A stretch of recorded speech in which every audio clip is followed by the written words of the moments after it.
வரக்கூடிய இரண்டாம் நிலை காவலர் தேர்வுக்கான டிஎன்யூஎஸ்ஆர்பி பிசி 2025க்கான புதிய வகுப்புகள் முப்படை பயிற்சி மையத்தின் 3 கிளைகளிலும் எப்போது துவங்க இருக்குதுன்னு பாத்தீங்கன்னா ஆகஸ்ட் மாதம் வரக்கூடிய 18ஆம் தேதி தான். சோ வரக்கூடிய திங்கள் இல்லாம அதற்கு அடுத்த திங்களான 18ஆம் தேதி வந்து முப்படையில 3 கிளை வேலூர், திருச்சி மற்றும் விருதுநகர் 3 கிளைமே டிஎன்யூஎஸ்ஆர்பி பிசிக்கான புதிய வகுப்புகள் வந்து துவங்க இருக்குது. அது மட்டும் இல்லாம பிசி தேர்வை வந்து உங்களுக்கு மேலும் எளிதாக்குவதற்காக முப்படை பயிற்சி மையத்தின் சார்பாக 4 பாக புத்தகங்கள் விற்பனையில இருக்கு. சோ இந்த 4 பாக புத்தகத்திலே உனக்கு do you know box question, book back question, psychology, maths questions, and then வந்து தமிழ், சோஷியல் சயின்ஸ் எல்லாமே உங்களுக்கு கவர் ஆயிடும் ஒன் லைனர்ஸ் தான். சோ முக்கியமான பாடப்பிரிவு குறிப்புகளை எடுத்து இந்த புக்கா ரிலீஸ் பண்ணிருப்பாங்க. சோ 4 பாக புத்தகங்களும் இருக்கு. சோ நான் டெஸ்ட் பேட்ச் போட்டு பார்க்கணும் அப்படின்றவங்களுக்கு போலீஸ் ஃபேமிலி டெஸ்ட் பேட்ச்மே எங்க கிட்ட அவைலபிளா இருக்கு. இப்பதான் ஸ்டார்ட் ஆயிருக்கக்கூடிய இந்த டெஸ்ட் பேட்ச்ல கிட்டத்தட்ட 55 தேர்வுகள் இருக்கு. இதை நீங்க அட்டென்ட் பண்ணாலும் தாராளமா நிறைய கொஸ்டின்ஸ் ஸ்டாண்டர்ட் வைஸாவும் சரி, டாபிக் வைஸாவும் சரி ரிவிஷன் பண்ண உங்களுக்கு ஒரு திருப்தி கிடைக்கும். சோ இதை பத்தின எந்த டீடைல்ஸ் வேணும்னாலும், பேட்ச் ஆரம்பிக்கிறத பத்தின டீடைல்ஸ்னாலும், புக் பத்தின டீடைல்ஸ்னாலும், டெஸ்ட் பேட்ச் பத்தின டீடைல்ஸ்னாலும், சோ இந்த கன்சர்ன் நம்பர்ஸ்க்கு நீங்க கால் பண்ணி கேட்டீங்கன்னா அதுக்கான டீடைல்ஸ் உங்களுக்கு ப்ரொவைட் பண்ணுவாங்க. சோ வேலூரா இருந்தா 7200400395 அல்லது 398 என்ற நம்பருக்கும், திருச்சியா இருந்தா 8111070706 அல்லது 708 என்ற நம்பருக்கும், விருதுநகரா இருந்தா 9363020246 அல்லது 247 என்ற நம்பருக்கும் நீங்க கான்டாக்ட் பண்ணி அதுக்கான டீடைல்ஸ் பெற்றுக்கொள்ளலாம். ஹாய் கைஸ், வெல்கம் டு முப்படை ட்ரைனிங் அகாடமி. சோ எல்லாருமே எதிர்வரக்கூடிய பிசி நோட்டிபிகேஷனுக்காக காத்து கொண்டிருக்கிறீர்கள். ஆனா என்ன தப்பு பண்ணிட்டு இருக்கீங்க அப்படின்றது உங்க எல்லாருக்குமே தெரியுதா? என்ன மாதிரி நேரத்தை பயன்படுத்துறது, நம்ம எப்படி படிக்கலாம், இருக்கக்கூடிய குறுகிய காலகட்டத்துல நம்ம எப்படி படிச்சு ஒரு வேலையை வாங்கலாம் அப்படின்றது பாதி பேருக்கு தெரியறது இல்ல. ஒரு தேர்வு வரப்போதுன்றது தெரிகிற அளவுக்கு, அந்த நோட்டிபிகேஷன் வரப்போதுன்றது தெரிகிற அளவுக்கு ஒரு ஸ்டடி பிளான் இல்லாமயே செயல்பட்டு கொண்டிருக்கிறீர்கள். அதுக்காக தான் ஒரு வீடியோ போட்டிருக்கேன். It's a smart study plan 987 technique. இதை பயன்படுத்தி சாதித்து காட்டுங்கள். என்னன்னு பார்ப்போமா? சரியா? அது என்ன சார் 987 டெக்னிக் அப்படின்னு சொல்லிட்டு கேக்குறீங்கன்னா, இந்த 987 டெக்னிக்கை பயன்படுத்தி நீங்க படிக்க ஆரம்பிச்சுங்க அப்படின்னா இப்படி இருக்கக்கூடிய உங்க ஃபேஸ் இப்படி மாறிடும். ஓகேவா? சந்தோஷமா இருப்பீங்க. ஓகேவா? வருத்தத்துல என்ன பண்றது ஏது பண்றதுன்னு தெரியாம ஒரு குழப்ப நிலையில இருக்கீங்கல்ல, நீங்க எல்லாருமே சந்தோஷமா மாறுவீங்க. எண்ட் ஆஃப் த வீடியோல ஒரு கோட்டும் வச்சிருக்கேன், என்னன்றத பார்ப்போம். சரியா? சோ அதுக்கு எல்லாமே நீ ஃபர்ஸ்ட் என்ன பண்ணணும்? படிக்கணும். அப்ப நல்லா படிக்கணும்னா இந்த smart study plan, that means இப்படி படிச்சு பாருங்க அப்படின்றது உங்களுக்கு ஒரு ஐடியா தான். சோ எல்லாருமே ஒரு விஷயத்த சொல்லதான் செய்வாங்க. எது எடுத்துக்கணும் எதை விடணும்ன்றது உங்க கையில தான் இருக்கு. சோ நான் என் பக்கம் இருக்கக்கூடிய ஒரு சின்ன ஐடியாவை சொல்றேன். வேலைக்கு போறவங்களுக்கும் சரி, வீட்டுல இருந்து படிக்கிறவங்களுக்கும் சரி, அகாடமி போய் படிக்கிறவங்களுக்கும் சரி, இதை பயன்படுத்திக்கோங்க, பார்க்கலாம் என்ன இருக்குன்னுட்டு. அதுக்கு முன்னாடி முப்படை பயிற்சி மையத்தின் சார்பாக 3 கிளைகளிலும், அதாவது வேலூர், திருச்சி மற்றும் விருதுநகர் 3 கிளைகளிலும் வரக்கூடிய ஆகஸ்ட் 18ஆம் தேதி அட்மிஷன்ஸ் ஓபன் ஆக போகுது நியூ பேட்ச்க்கு. சோ தாராளமா வந்து அட்மிஷன்ஸ் போட்டு படிக்க ஆரம்பிங்க. சோ உங்களுடைய காவலர் கனவை நிறைவேற்றுவதுதான் முப்படையின் கடமை. அப்ப வந்து நீங்க வந்து என்ன பண்ணலாம் பாத்தீங்கன்னா, தாராளமா அட்மிஷன்ஸ் போட்டு படிக்க ஆரம்பிக்கலாம், டெஸ்ட் போட்டு பார்க்கலாம், பிராக்டிஸ் பண்ணலாம், புக் வாங்கி படிக்கலாம். சோ நீங்க வந்தீங்கன்னா படிச்சுட்டு தாராளமா பாஸ் ஆகி போகலாம். ஓகேங்களா? சோ இணைந்திருங்கள், தொடர்ந்து பார்க்கலாம். சரியா? இப்ப என்ன சொல்ல போறேன் அப்படின்றது தெரிஞ்சுக்கிறதுக்கு ஃபர்ஸ்ட் இந்த பிசி தேர்வு, ஒரு பிசி தேர்வுன்னு இல்ல, எந்த ஒரு நீ ஒரு கவர்மெண்ட் எக்ஸாமுக்கு ஒரு ப்ரிப்பேர் பண்ணக்கூடிய மாணவராக இருந்தாலும் சரி, அது எஸ்ஐ தேர்வானா இருக்கட்டும், பிசி தேர்வானா இருக்கட்டும், டிஎன்பிசி தேர்வானா இருக்கட்டும், எதுக்கு ப்ரிப்பேர் பண்ணக்கூடிய மாணவர்களா இருந்தாலும் இதை ஃபர்ஸ்ட் ஒருத்தர் கீப் அப் பண்ணணும். என்ன சார் அப்படின்னா, ஃபர்ஸ்ட் சிலபஸை பத்தின ஒரு புரிதல் வேணும். அவங்க ஒரு சிலபஸ் கொடுக்குறாங்க, ஒரு பாடத்திட்டத்தை வரையறுக்கிறாங்கன்னா அந்த பாடத்திட்டத்தை பத்தின புரிதல் வேணும். இப்ப நமக்கு பிசிக்கு என்ன சொல்லியிருக்காங்க? 6ல இருந்து 10ஆம் வகுப்பு பாடத்திட்டத்துக்கு உட்பட்டுதான் கேள்விகள் கேட்கப்படும் அப்படின்னு சொல்லியிருக்காங்க. அப்போ உனக்கு சிலபஸை நீ கவர் பண்ண வேண்டியது எதுல இருந்து எது வரையும் தான்? 6th to 10th ஸ்டாண்டர்ட் அப்படின்றத முக்கியமா புரிஞ்சுக்கணும். சோ நான் ஆல்ரெடி சிலபஸ் எப்படி படிக்கணும்ன்ற ஒரு வீடியோ போட்டிருக்கேன், இப்பதான் ஒரு 2 வாரத்துக்கு முன்னாடி. ஏன்னா நாங்க பிசி நோட்டிபிகேஷன் வரப்போது தெரிஞ்சதா முன்னாடி எல்லாமே என்ன பண்ணிருந்தோம், எங்கேஜ் பண்ணிருந்தோம். கரெக்டா ஒரு 2-3 வாரத்துக்கு முன்னாடில இருந்து உங்களை எங்கேஜ் பண்ணி வச்சிருந்தோம். ஓகேவா? எப்படி படிக்கணும், பிசிக்கு என்ன பண்ணிக்கணும் அப்படின்றதெல்லாம். சோ ஃபர்ஸ்ட் சிலபஸை புரிஞ்சுக்கணும். சிலபஸை பத்தின ஒரு வீடியோ போட்டிருக்கேன், போய் பாருங்க பார்க்காதவங்க. அடுத்தது வேர் டு ஸ்டடியை பத்தியும் நான் போட்டிருக்கேன். சரியா? தனித்தனியா ஒவ்வொரு question paper, previous question paper analyse பண்ணியும் வீடியோ போட்டிருக்கோம், சப்ஜெக்ட் வைஸ். வேர் டு ஸ்டடியும் போட்டிருக்கோம். சோ அதை ஒழுங்கா போய் பாருங்க, உங்களுக்கு தெரியும். வேர் டு ஸ்டடி பார்க்கும்போது ஒரு பிசி தேர்வுக்கு மாணவன் எப்படி படிச்சு ரெடி ஆகணும் அப்படின்றது உங்களுக்கு தெரியும். சோ அப்போ சிலபஸை புரிஞ்சுக்கிட்டேன், அந்த சிலபஸ்ல இருக்கக்கூடியதெல்லாம் புக்ல எங்க எப்படி படிக்கணும், அதுதான் வேர் டு ஸ்டடி. சரியா? ஆனா நீங்க எல்லாருமே என்ன தெரியுமா படிச்சிட்டீங்க? சார் நான் படிச்சுட்டேன் அப்ப நான் பாஸ் ஆயிடுவேனா அப்படின்னு சொல்லிட்டு தான் நிறைய பேர் கேக்குறீங்க. முதல்ல ஒரு விஷயத்த புரிஞ்சுக்கோங்க. ஒரு தேர்வுக்கு படிக்கக்கூடிய மாணவன் முழுமையாக ஒரு பாடத்திட்டத்தை முழுசா படிச்சு முடிச்சா, முழுசா சிலபஸ் 100% முடிச்சதான் தப்பு. புரிதலே தப்பு அந்த இடத்துல. ஒருத்தன் முழுசா படிச்சிருக்கானா 50% தான் அவன் எக்ஸாமுக்கு அவன் ரெடியா இருக்கானே அர்த்தம். அப்போ ஒரு எக்ஸாமை பொறுத்தவரையும் படிப்புன்றது 50% தான். சார் நான் 6th to 10th வரையும் அட்டை படிச்சு வச்சிருக்கேன் சார், இங்க இருந்து இங்க வரையும் என்னன்னா கொஸ்டின் கேளுங்க நான் சொல்றேன் அப்படின்னு சொல்லிட்டு நீ படிச்சுட்டேன்னு சொல்ற பாரு, அதுக்கு பேர் வந்து முழுமையா ரெடியானதே கிடையாது. நான் பிசி தேர்வு நாளைக்கே எழுதலாமான்னா கண்டிப்பா அது ரெடி ஆனதுக்கான அர்த்தமே கிடையாது. ஒருத்தன் முழுமையா எப்ப ரெடி ஆகிறான் அப்படின்னு பாத்தீங்கன்னா 50% டெஸ்ட் போட்டு பார்க்கணும். அப்ப டெஸ்ட் போடாத ஒரு மாணவன் என்ன ஆக முடியாது, ரெடி ஆக முடியாது.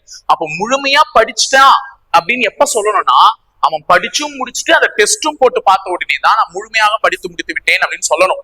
அப்பதான் அவன் 100% எந்த தேர்வு எழுதுறதுக்கு ரெடி, ஒரு எக்ஸாம் எழுதுறதுக்கு ரெடி. அதை விட்டுட்டு நான் படிச்சுட்டேன், நான் டெஸ்ட் எழுதலாம், டைரக்டா எக்ஸாம் எழுதலாமா, கண்டிப்பா முடியாது. ஏன்னா தேர்வுகள்ல நீ செய்யக்கூடிய தவறுகளை நீ முன்கூட்டியே சில தேர்வுகள்ல செஞ்சு திருந்திக்கிட்டா மட்டும்தான் அந்த தேர்வு ஈஸியா அணுக முடியும். அதனால 50% படிப்புனா பாக்கி 50% என்ன, டெஸ்ட். அப்ப டெஸ்ட் நிறைய போட்டுப்பாங்க, முடிஞ்ச அளவுக்கு எவ்வளவு டெஸ்ட் உன்னால போட்டு பார்க்க முடியுமோ அத்தனை டெஸ்டையும் போட்டுப்பேன்.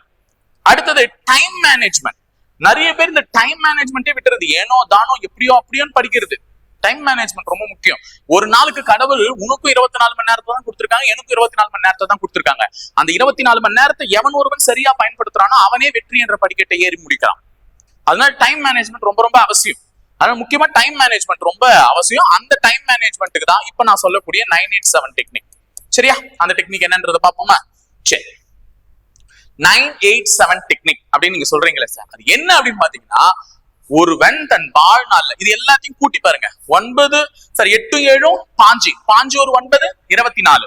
அப்போ ஒரு 24 மணி நேரத்தை ஒரு கேண்டிடேட் எப்படி ஸ்பிளிட் பண்ணணும் அப்படின்றதான் சொல்லியிருக்கேன். 7 மணி நேரமாவும் 8 மணி நேரமாவும் 9 மணி நேரமும் ஸ்பிளிட் பண்ண சொல்லியிருக்கேன். சரியா? இந்த 7 மணி நேரம் என்ன அப்படின்னு பாத்தீங்கன்னா, இது நீ வேலைக்கு போறவராக இருந்தாலும் சரி, வேலைக்கு செல்லாமல் வீட்டிலிருந்து படிப்பவராக இருந்தாலும் சரி, இல்ல ஏதாவது ஒரு பயிற்சி நிறுவனத்துல படிக்கிறவங்களா இருந்தாலும் சரி, யாரா இருந்தாலும் ஒரு குறைஞ்சது 7 மணி நேரமாவது தூங்குங்க. எக்ஸாம் வந்துருச்சு, நான் என் தூக்கத்தை கம்மி பண்ணிக்கிறேன், நான் 4 மணி நேரம் தூங்குறேன், 5 மணி நேரம் தூங்குறேன், இப்படி எல்லாம் தூங்குனீங்கன்னு வச்சுக்கோங்க, நான் என்ன நடக்கும்னு சொல்லட்டுமா? இந்த 3ன்ற ஒரு படத்தை பார்த்திருக்கீங்களா? தனுஷ் நடிச்சிருப்பார், ஸ்ருதிஹாசனும் தனுஷும்.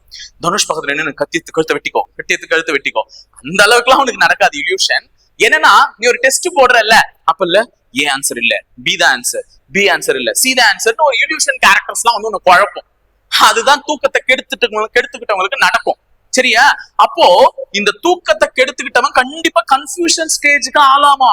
அப்போ ஒரு வாழ்க்கையினுடைய சர்க்கிள் இருக்குல்ல, ஒரு மனிதனுடைய சைக்கிள்ல எது ரொம்ப முக்கியம்? அந்த சைக்கிள்ல தூக்கம் ரொம்ப முக்கியம். ஒரு அன்றாட வாழ்வுல ஒரு மனுஷனுக்கு தூக்கம் அவசியம். அதுக்கு நீ என்ன நேரமும் தூங்கிட கூடாது. ஒரு 7 மணி நேரம் கன்சிஸ்டன்டா நல்லா தூங்கி எழுந்தனா ஒரு மைண்டுக்கு, மூளைக்கு எவ்வளவு நேரம் வேலை செய்யும்? நீயே செய்ய மாட்டேன்ற, மூளை மட்டும் வேலை செஞ்சுக்கிட்டே இருக்கணுமா? அதுக்கும் கொஞ்சம் ரெஸ்ட் தேவையில்ல. கொஞ்சோண்டு ரெஸ்ட் கொடுங்க, அதுதான் தூக்கத்தின் மூலமாக. அப்பதான் மூளை ரொம்ப ஃப்ரெஷ்ஷா வேலை செய்ய ஆரம்பிக்கும். அடுத்தது நீ அதை டிஸ்டர்ப் பண்ணிட்டே இருந்தா தவறான ஆப்ஷன்ஸ் எல்லாம் காதுல விழ ஆரம்பிக்கும். அதனால தயவு செஞ்சு தூக்கத்தை எவன் ஒருவனும் டிஸ்டர்ப் பண்ணிக்காத. வேலைக்கு போறவங்களா இருந்தாலும் சரி, வீட்டில் இருக்கிறவங்களா இருந்தாலும் சரி, தூக்கத்தை அவசியமாக்கிக்கோ. எவ்வளவு நேரம்? ஒரு 7 மணி நேரம் சொல்லியிருக்கேன். சரியா? ஒரு 7 மணி நேரம் தூக்கம் அவசியம் தான் ஒரு மனுஷனுக்கு. குறைஞ்சது 8 மணி நேரம் தூங்கணும். ஆனா இவங்க நமக்கு எக்ஸாம் வந்துருச்சுல்ல, அதனால ஒரு 7 மணி நேரமா மாத்திக்கோ தூக்கத்தை. சரி, 8 மணி நேரத்தை என்ன பண்ண சொல்லியிருக்கேன்னா, இதர வேலைகள். அந்த இதர வேலைகள் என்னன்றதை கடைசி ஸ்லைட்ல காமிக்கிறேன், பார்ப்போம்.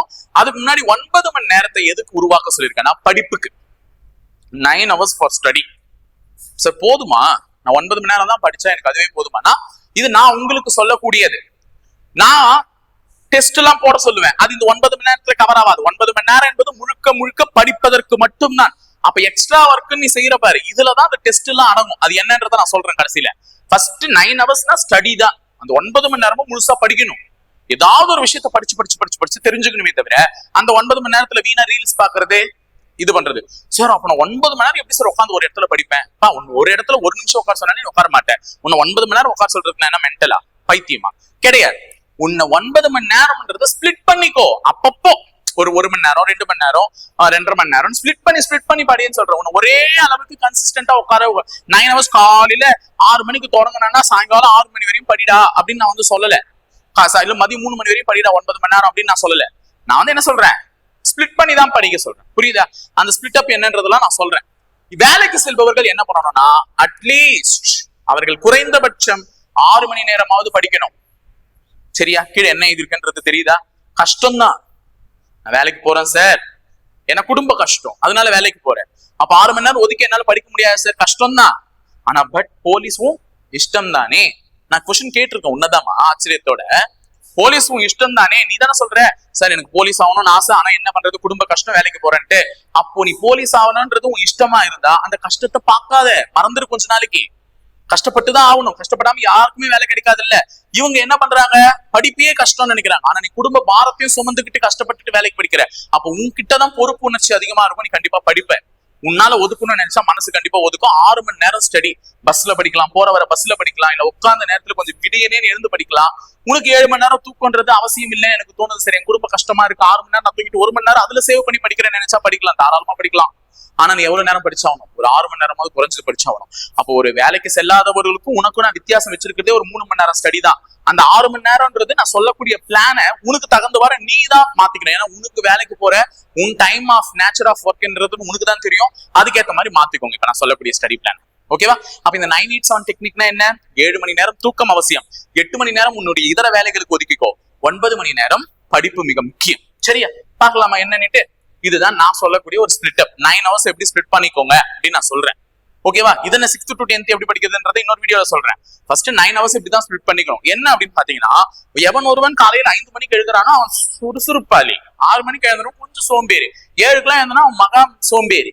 நான் அவனெல்லாம் பத்தி பேசல. இப்ப 5 to 7 ஒருத்தன் காலையில 4:30 எழுந்து ரெஃப்ரெஷ்லாம் ஆயிட்டு அவனுடைய இதர கடமைகள் எல்லாம் முடிச்சுட்டு 5 மணிக்கு உட்காடுறானா, 5 to 7 அவனுடைய ரெகுலர் ரொட்டீனா வச்சுக்கோங்க. 5 to 7 7 மணிக்கு படிச்சு முடிச்சுட்டுனா ஒரு 7:30 7:30 வரை மறுபடியும் தூங்கிட்டு கூட குளிச்சுட்டு திருப்பி 10 மணிக்கு உட்காரு, யாரும் ஒண்ணும் கேட்க போறது இல்லை.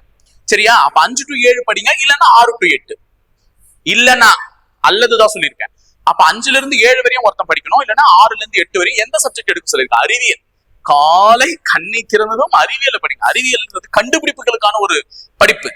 எந்தெந்த விஷயத்தை எப்படி எல்லாம் கண்டுபிடிச்சிருக்காங்கன்னு படிக்கும்போது காலையில ஒரு மைண்டு அவ்வளவு இன்ட்ரெஸ்டா ஆரம்பிக்கும். அந்த நாளே அப்பாடா பிசிக்ஸ் இவ்வளவு இருக்கா, நம்ம சுத்தி இவ்வளவு நடக்குதா, அப்ப நம்மளை சுத்தி இதெல்லாம் இருக்கா அப்படின்ற ஒரு உணர்ச்சியோட படிப்பேன். காலைல செம்மையா இருக்கும் உனக்கு படிக்கிறதுக்கு. அதனாலதான் காலையில அறிவியலை தொடர்ந்துட்டேன். சரியா? அடுத்தது 10 to 1 3 மணி நேரம் பெரிய படிப்புக்கு ஒதுக்கி இருக்கேன்ப்பா சமூக அறிவியல். ஏன்னா சமூக அறிவியல் என்றது 4 மிகப்பெரிய ஜாம்பவான்கள் வரக்கூடியது. வரலாறு இருக்கும், அரசியலமைப்பு இருக்கும், புவியியல் இருக்கும், பொருளாதாரம் இருக்கும். இவங்க 4 ஜாம்பவான்களை படிக்கணும். இதுல வரலாறுலாம் எந்த அளவுக்கு மோசம், தூக்கத்தை வர வைக்கக்கூடிய சப்ஜெக்ட். அதனாலதான் அதை காலையில போட்டிருக்கேன். காலையில போட்டா தூக்கம் வராது இல்ல, வந்தாலும் கட்டுப்படுத்திப்பு இல்ல. அப்ப படி, அவங்கள பத்தி படி, யார் வந்தாங்க, யாரு பண்ணாங்க, என்ன பண்ணாங்க, எல்லாத்தையும் படி. ஒரு 10 to 1 3 மணி நேரம் பொறுமையா படி. வரலாறு புவியியல் எல்லாத்தையும் கலந்தே படி. சோ அதனால சமூக அறிவியலுக்கு ஒதுக்கி இருக்கக்கூடிய நேரம் 10 to 1. சரி, மதியம் நல்லா சாப்பிட்டேன், தூக்கம் வருது சார். ஏன் தூங்குற? படிச்சாதானே தூங்குவேன். உனக்கு ஒர்க் அவுட் கொடுக்குறேன், உளவியல். அப்புறம் 2:30ல இருந்து 4:30 உளவியல் மற்றும் கணிதம், தமிழ், இதெல்லாம் பாரு. அப்ப உளவியல்னா மூளைக்கு வேலை கிடைச்சிடும். மூளையே யோசிக்கும், எப்படி இந்த ஆன்சர் வந்துச்சு, எப்படி இந்த ஆன்சர் வந்துச்சுன்னா தூக்கம் எங்க வரும்?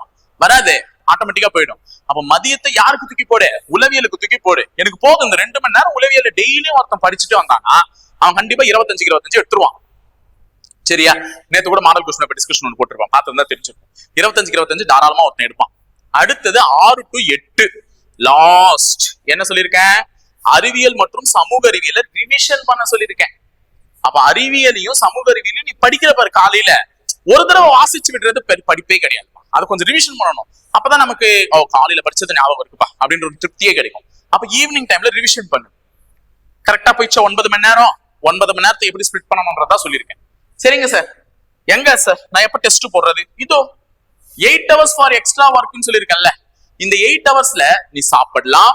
உன்னுடைய கடமைகள்ன்றது காலைக்கடன் மாலைக்கடன் அதெல்லாம் இருக்கும். அதோட சேர்த்து பல கடமைகள் இருக்கு. அவங்களுக்கு நான் போன் பண்ணல நான் கோச்சுப்பாங்க, அவங்க எனக்கு போன் பண்ணல நான் கோச்சுப்பாங்க, நான் எடுக்கலன்னா அப்படின்னு சொல்லிட்டு நிறைய கடமைகள்லாம் இருக்கும்ல. அந்த கடமைகளுக்கு கொஞ்ச நேரம் ஒதுக்கிக்கோ. ஏன்னா அது இல்லைன்னா மண்டை ரொம்ப ப்ரெஷர் ஆயிடும். ஆனா அதை ஒதுக்கிட்டு அதுக்கப்புறம் லாஸ்டா டெஸ்ட். அப்ப 8 hours எக்ஸ்ட்ரா ஒர்க்ல தான் நான் டெஸ்டையே சேர்த்திருக்கேன். அப்ப டெய்லியும் ஒரு டெஸ்டாவது போட்டு பார்த்துடணும். டெய்லியும் ஒரு டெஸ்டாவது மினிமம் போட்டு பார்த்துடணும். நீ 1க்கு மேல போடுற, 2 போடுற, 3 போடுறன்னா அது உங்க விஷயம். ஆனா ஒரு டெஸ்டாவது மினிமம் போட்டு பார்த்திருக்கேன். அப்பதான் நிறைய கண்டிப்பா நம்மளால பாஸ் பண்ண முடியும். சரியா? இங்க எழுதியிருக்க லைன் புரியுதாமா உனக்கு? வாழ்க்கை பிடிச்சவங்களுக்காக மட்டும் இல்ல. இந்த கடமைகள் நான் சொன்னேன்ல, உன் பிடிச்சவங்களுக்காக உன் லைஃப். அதனால வாழ்க்கைன்றது பிடிச்சவங்களுக்காக மட்டும் இல்ல, அந்த பிடிச்சவங்களை பிடிச்ச மாதிரி வாழ வைக்கவும் தான். உன் அம்மாவா இருக்கலாம், உன் அப்பாவா இருக்கலாம், இல்ல காவலரா இருக்கலாம். யாரோ ஒருத்தர் உனக்கு ரொம்ப பிடிக்கும் இல்ல, அந்த பிடிச்சவங்களை நீ பிடிச்ச மாதிரி வாழ வைக்கணும்னு நினைச்சா படிச்சுதான் ஆகும். அவங்களுக்காக நேரத்தை ஒதுக்குற பாரு. இந்த நேரம் பிற்காலத்துல பேசப்படாது, பிற்காலத்துல பாராட்டப்படாது. அந்த பிடிச்ச மாதிரி அவங்கள வாழ வைக்கும் போது அந்த நேரம் தான் உன்னை வாழ வைக்கும், உன்னை பேச வைக்கும். அதனால பிடிச்சவங்களை பிடிச்ச மாதிரி வாழ வைக்க கத்து. புரிஞ்சுதா? அவங்க அம்மா அப்பாவா இருக்கட்டும், அவங்க வயசாயிட்டாங்க, இவ்வளவு நாள கஷ்டப்பட்டாங்க, சரி என்ன கஷ்டப்பட்டு படிக்க வச்சிருக்காங்க, அப்ப இனிமே அவங்களை கஷ்டப்படாம பாத்துக்கேன், அவங்கள பிடிச்ச மாதிரி வாழ வைங்க இருக்கிற காலகட்டத்துல. இருக்கிற காலத்துக்காவது அவங்கள. சரியா? அந்த மாதிரி வாழ வைங்க. அதுக்கு கண்டிப்பா படிப்பு அவசியம். படிப்பு அவசியம்னா டெஸ்ட் அவசியம். எல்லாத்தையுமே பாருங்க. எல்லாத்தையும் பேலன்ஸ் பண்ணிட்டு தான் எடுத்துட்டு போனோமா இன்னும் 3 மாசத்துக்கு? எல்லாமே கண்டிப்பா பேலன்ஸ் பண்ணி தான் எடுத்துட்டு போகணும். இது குறையுதேன்னு அதை விட முடியாது, அது துன்புறுத்துதேன்னு இதை விட முடியாது. எல்லாமே பேலன்ஸ் பண்ணி தான் எடுத்துட்டு போகணும். ஸோ எல்லாத்தையுமே பேலன்ஸ் பண்ணி எடுத்துட்டு போவோம். ஏன்னா உங்ககிட்ட பொறுப்புன்றது ரொம்ப அதிகமாவே இருக்குன்றது எனக்கு நல்லா தெரியும். ஸோ பொறுப்போட கண்டிப்பா பண்ணுங்க. கண்டிப்பா முடியும். ஆமா சார் நான் இதை ஃபாலோ பண்றேன் சார் அப்படின்றவங்க எல்லாருமே ஒரு தம்ஸ் போட்டு நான் கண்டிப்பா ஃபாலோ பண்றேன் சார் அப்படின்னு சொல்லிட்டு போங்க. பாத்துக்கலாம். சரிங்களா? சோ இதே மாதிரி நிறைய வீடியோஸ்ல உங்களுக்கு வந்து நிறைய விஷயத்த சொல்றேன். அது மாதிரி ஃபாலோ பண்ணி படிங்க. கண்டிப்பா ஜெயிக்கலாம். ஓகேங்களா? சோ இணைந்திருக்க தொடர்ந்து பயணிப்போம் முப்படை பயிற்சி மையத்தோட. நன்றி, வணக்கம்.